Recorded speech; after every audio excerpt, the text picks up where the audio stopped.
ದ್ರೋಹಿ versus ದೇಶದ್ರೋಹಿ. Rahul ಗಾಂಧಿಯವರ ಕೈಯಲ್ಲಿ ಇವತ್ತು ಪುಸ್ತಕ ಇತ್ತು. ಯಾವ ಪುಸ್ತಕ? ಅಪ್ರಕಟಿತ. ಅದು ಬಿಡುಗಡೆನೇ ಆಗಿಲ್ಲ ಅಂತ ಹೇಳಿದ್ರು. ಆ ಬಿಡುಗಡೆಯಾಗಿದ್ದಂತಹ ಕಾಪಿಯನ್ನು ಇವತ್ತು ರಾಹುಲ್ ಗಾಂಧಿ ಪ್ರದರ್ಶಿಸಿದರು. ಎಂ.ಎ. ನರವಾಣೆ ಆತ್ಮಚರಿತ್ರೆ 4 ಸ್ಟಾರ್ಸ್ ಆಫ್ ಡೆಸ್ಟಿನಿ ಪುಸ್ತಕವನ್ನು ರಾಹುಲ್ ಗಾಂಧಿ ಇವತ್ತು ತಂದಿದ್ದಾರೆ.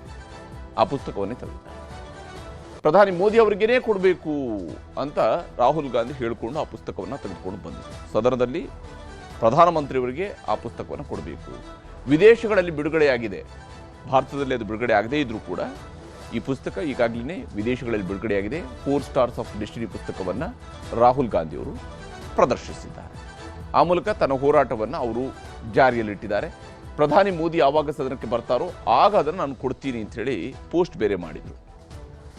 ಪ್ರಧಾನಿ ಮೋದಿಯವರು ಯಾವಾಗ ಸಂಸತ್ತಿಗೆ ಬರ್ತಾರೋ ಆವಾಗ ನಾನು ಇದರ ಪ್ರತಿಯನ್ನು ಅವ್ರಿಗೆ ಕೊಡ್ತೀನಿ ಅಂತ ಹೇಳಿ. ವಿಚಾರದಲ್ಲಿ ರಾಹುಲ್ ಗಾಂಧಿ ಏನು ಹೇಳಿದ್ದಾರೆ ಅನ್ನೋದು ತೋರಿಸ್ತೀನಿ. Will have the guts to come to the Lok Sabha today, because if he comes I'm going to give him this book. So if PM comes I will go physically and hand him this book so he can read it and उनको पता लग जाए कि उनकी सच्चाई क्या है, देश को पता लग जाए. Here is a traitor walking right by. Take a look at the face. This is what it looks like. Hello brother. Sir, thoda my traitor friend. Surrender. Don't worry, you'll come back. Surrender.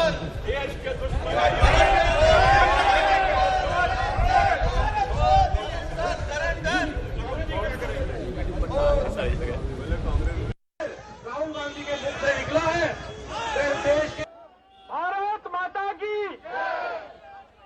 ಇವತ್ತು ಸದನದ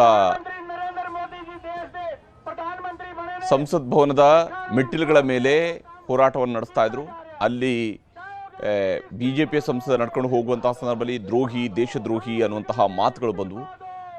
ಅದನ್ನು ಅದೇ ವಿಚಾರವನ್ನು ಮುಂದಿಟ್ಟುಕೊಂಡು ಕಾಂಗ್ರೆಸ್ ಕಚೇರಿ ಎದುರುಗಡೆ BJP ನಾಯಕರುಗಳು ಹೋಗಿ ಒಂದು ಪ್ರತಿಭಟನೆಯನ್ನು ನಡೆಸಿದ್ದಾರೆ. ಬಿಜೆಪಿಯ ನಾಯಕರುಗಳು ಪ್ರತಿಭಟನೆ ನಡೆಸಿದ್ದಾರೆ. ರಾಹುಲ್ ಗಾಂಧಿ ಸಿಖ್ಖರನ್ನು ಅವಮಾನಿಸಿದ್ದಾರೆ ಅಂತ ಹೇಳಿ ಬಿಟ್ಟು ಅವ್ರನ್ನ ದ್ರೋಹಿ ಅಂತ ಕರೆದಿದ್ದಕ್ಕಾಗಿ ಇದು ಸಿಖ್ಖರಿಗೆ ಮಾಡಿರುವಂತಹ ಅವಮಾನ ಅಂತೇಳಿ ಪರಿಗಣಿಸಿದ್ದಾರೆ. ಅದನ್ನು ಹೀಗೆ ಇಲ್ಲಿ ಆರೋಪ ಪ್ರತ್ಯಾರೋಪಗಳು ಒಂದು ಕಡೆ, ಮತ್ತೊಂದು ಕಡೆಯಲ್ಲಿ ಪ್ರಧಾನಿ ಮೋದಿಯವರು ಸಂಸತ್ನಲ್ಲಿ ಬಿಜೆಪಿ ಮತ್ತು ಕಾಂಗ್ರೆಸ್ ಸಂಸದರ ಗಲಾಟೆ ಗದ್ದಲ ಇವೆಲ್ಲ ಇದ್ದರಿಂದಾಗಿ ಪ್ರಧಾನಿ ಮೋದಿಯವರು ಇವತ್ತು ಸಂಸತ್ತಿನಲ್ಲಿ ಭಾಷಣವನ್ನು ಮಾಡಿಲ್ಲ. ಡೋಕ್ಲಾಂ ಗಡಿಯಲ್ಲಿ ಚೀನಾ ತಂಟೆ ಬಗ್ಗೆ ಇನ್ನೂ ಕೂಡ ಬಿಜೆಪಿಯವರಿಂದ ಯಾವುದೇ ಉತ್ತರ ಬಂದಿಲ್ಲ. ಡೋಕ್ಲಾಂ ಗಡಿಯಲ್ಲಿ ಚೀನಾ ತಂಟೆ ಮಾಡಿರೋ ವಿಚಾರಕ್ಕೆ ಸಂಬಂಧಿಸಿದ ಬೋಫೋರ್ಸ್ ಹಗರಣವನ್ನು ಪ್ರಸ್ತಾಪ ಮಾಡಿ ಬಿಜೆಪಿ ಸಂಸದರಿಂದಲೇ ಗಲಾಟೆಯು ಕೂಡ ನಡೆದಿದೆ. ಸದನದ ಒಳಗಡೆ ಮತ್ತೆ ಚರಿತ್ರೆಗೆ ಹೋಗಿದ್ದಾರೆ. ಬೋಫೋರ್ಸ್ ಹಗರಣವನ್ನು ಪ್ರಸ್ತಾಪಿಸಿದ್ದಾರೆ. ರಾಜೀವ್ ಗಾಂಧಿಯವರ ಆಡಳಿತದ ಸಂದರ್ಭದಲ್ಲಿ ಆಗಿರುವಂಥದ್ರ ಬಗ್ಗೆ ಸದನವನ್ನು ಉದ್ದೇಶಿಸಿ ಭಾಷಣ ಮಾಡಬೇಕಾಗಿದ್ದಂಥ ಪ್ರಧಾನಿ ಮೋದಿಯವರು ಕೂಡ ಇವತ್ತು ಸಂಸತ್ಗೆ ಬರಲಿಲ್ಲ. ಅವರು ಕೂಡ ಇವತ್ತು ಸಂಸತ್ಗೆ ಬಂದಿರಲಿಲ್ಲ. ಇವತ್ತಿನ ಸಂಸತ್ ಭಾಷಣವನ್ನು ಸ್ಪೀಕರ್ ಅವರು ಮುಂದೂಡಿದ್ದಾರೆ. ಪ್ರಧಾನಮಂತ್ರಿಯವರು ಇವತ್ತು ಸಂಸತ್ನಲ್ಲಿ ಮಾತನಾಡಬೇಕಾಗಿತ್ತು, ಅದನ್ನು ಮುಂದೂಡಿಕೆ ಮಾಡಲಾಗಿದೆ. ರಾಹುಲ್ ಗಾಂಧಿ ಮಾತನಾಡುವ ಮುನ್ನ ಮೋದಿ ಮಾತನಾಡೋದಕ್ಕೆ ಬಿಡೋದಿಲ್ಲ ಅಂಥೇಳಿ ಕಾಂಗ್ರೆಸ್ನವರು ಕೂಡ ಹೇಳ್ತಾ ಇದ್ರು. ಯಾಕಂದರೆ ಪ್ರತಿಪಕ್ಷ ನಾಯಕರು ಮೊದಲು ಮಾತಾಡಬೇಕು, ಅದಾದ ನಂತರ ಪ್ರಧಾನಮಂತ್ರಿಯವರು ಅದಕ್ಕೆ ಉತ್ತರವನ್ನು ಕೊಡಬೇಕು ಅನ್ನೋದು ಕಾಂಗ್ರೆಸ್ನವರ ಆಕ್ಷೇಪ ಆಗಿತ್ತು. ಆ ಹೋರಾಟಕ್ಕೆ ಅವರು ಕೂಡ ಸಜ್ಜಾಗಿದ್ದರು. ಪ್ರಿಯಾಂಕಾ ಗಾಂಧಿಯವರು ಮಾತನಾಡಿದರೆ ತೋರಿಸ್ತಾರೆ. चीनी टैंक हमारे सरहद पे खड़े हुए हैं और यहाँ 2 घंटे लगा रहे हैं हमारे लीडर की क्या निर्णय लेना है, और अंत में और वहाँ जनरल साहब इंतजार कर रहे हैं कि कोई निर्णय आएगा, और 2 घंटे बाद निर्णय क्या आता है कि आप खुद ही निर्णय ले लो. और फिर ये लोग बात करते हैं इंदिरा गांधी जी का, ये लोग बात करते हैं इतिहास का. इंदिरा गांधी जी कभी पीछे हटी निर्णय लेने से? कभी पीछे हटी? पाकिस्तान के 2 टुकड़े कैसे किए? अपने कमरे में दुबक के कि हम निर्णय नहीं लेंगे, आप ले लीजिए. ऐसे नहीं होती है लीडरशिप, नेतृत्व ऐसे नहीं होता है, देश ऐसे नहीं चलता है. और जो आज इन्होंने किया है संसद में, वह यही दिखाने के लिए कि यहाँ न स्पीकर की चलती है, न संसद की चलती है, न किसी और की चलती है, ये सिर्फ हमारी चलती है. हम जब चाहे किसी को खड़ा कर देंगे और वो जो चाहे कह सकता है, लेकिन हम LOP को नहीं बोलने देंगे. ये बिल्कुल हमारे बर्दाश्त के बाहर है. हम यहाँ इसलिए खड़े हैं क्योंकि हमें कीमती वोट दिया है हमारे नागरिकों ने, देशवासियों ने. हम समय व्यर्थ करने के लिए यहाँ नहीं आए हैं. हम यहाँ इसलिए खड़े हैं कि उनकी आवाज़ उठाएं, और हम उनकी आवाज़ उठाएंगे और हमारे एलओपी को जब तक बोलने नहीं दिया जाएगा तब तक हम इनको भी नहीं बोलने देंगे। ಹೀಗೆ ಎಲ್ಲಿ ತನಕ ಪ್ರತಿಪಕ್ಷ ನಾಯಕರಿಗೆ ಮಾತನಾಡೋಕ್ಕೆ ಅವಕಾಶ ಕೊಡೋದಿರೋ ಅಲ್ಲಿ ತನಕ ಪ್ರಧಾನಮಂತ್ರಿಗಳಿಗೂ ಕೂಡ ಮಾತನಾಡೋಕ್ಕೆ ಅವಕಾಶ ಕೊಡೋದಿಲ್ಲ ಅಂತ ಹೇಳಿ ಪ್ರಿಯಾಂಕಾ ಗಾಂಧಿ ಅವರು ಹೇಳ್ಕೊಂಡಿದ್ದಾರೆ.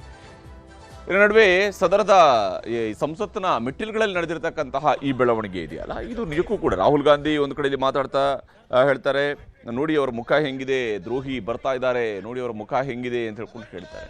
ಆಗ ಬಿಟ್ಟು ಅವ್ರು ಹೇಳ್ತಾರೆ, ಸ್ವಲ್ಪ ನೋಡಿಕೊಂಡು ಮಾತನಾಡಿ, ದೇಶದ ಶತ್ರುಗಳು ನಾನಲ್ಲ ನೀವು ಅಂತ ಹೇಳ್ಕೊಂಡು ಅವರು ಕೂಡ ಹೇಳ್ತಾರೆ. ಇಲ್ಲಿಂದ ಇಬ್ಬರ ನಡುವೆ ಕೂಡ ಒಂದು ಮಾತಿನ ಫೈಟಲ್ಲಿ ನಡೆಯುತ್ತೆ.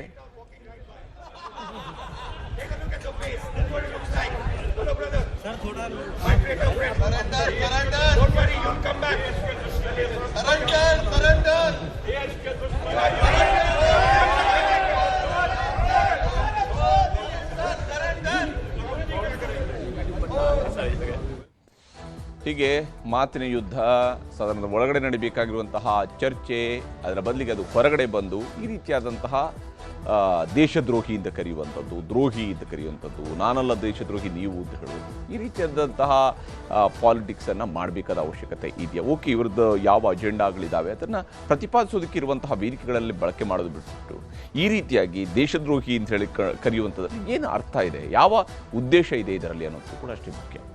ಇದಾಗಿತ್ತು ಇವತ್ತರ ಪಂಚಾಯತ್.